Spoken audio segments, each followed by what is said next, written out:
Hi guys, അപ്പം ഇത് എൻ്റെ ഓണം വ്ലോഗാന്ന് പറഞ്ഞാൽ നിങ്ങൾ വിശ്വസിക്കുമോ? അതെ, ഇതെൻ്റെ ഓണം വ്ലോഗാണ്. വേറൊന്നുമല്ല, ഓണം കഴിഞ്ഞ് ഒരു മാസമാവാനായി ഞാനിത് പോസ്റ്റ് ചെയ്യുന്നത്. കാരണം എഡിറ്റ് ചെയ്യാനുള്ള മടി.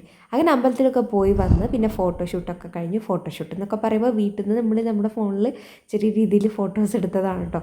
പിന്നെ അത് കഴിഞ്ഞ് നമ്മൾ പൂവിട്ടു. പൂവിൻ്റെ പൂർണ്ണ രൂപവും എൻ്റെ കയ്യിലില്ല, ഡിലീറ്റ് ആയി പോയിട്ടുണ്ട്. പിന്നെ ഇത് നമ്മുടെ സദ്യ, ഒരു മിനി സദ്യയായിരുന്നു. ഉപ്പേരി, അവിയൽ, കൂട്ടുകറി, പച്ചടി, കിച്ചടി, അച്ചാർ, സാമ്പാർ, അടപ്രഥമൻ, പപ്പടം, പഴം. അപ്പോൾ ഇത്രയും ഉണ്ടായിരുന്നുള്ളൂ നമ്മുടെ വിഭവം. പിന്നെ ഇത് അച്ചമ്മ. അങ്ങനെ ഫുഡൊക്കെ കഴിഞ്ഞ് കുറച്ച് റെസ്റ്റൊക്കെ എടുത്തതിന് ശേഷം നമ്മൾ മാമൻ്റെ അവിടെ പോയിട്ടുണ്ടായിരുന്നു.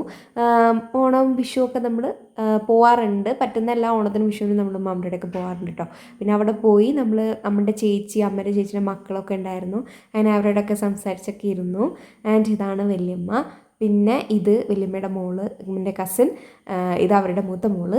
പിന്നെ ഇത് അവരുടെ മൂത്ത മോളെ ചേച്ചീൻ്റെ മോള്. പിന്നെ ഇത് കാർത്തു. അപ്പുറത്തുള്ളത് ശ്രീനന്ദ.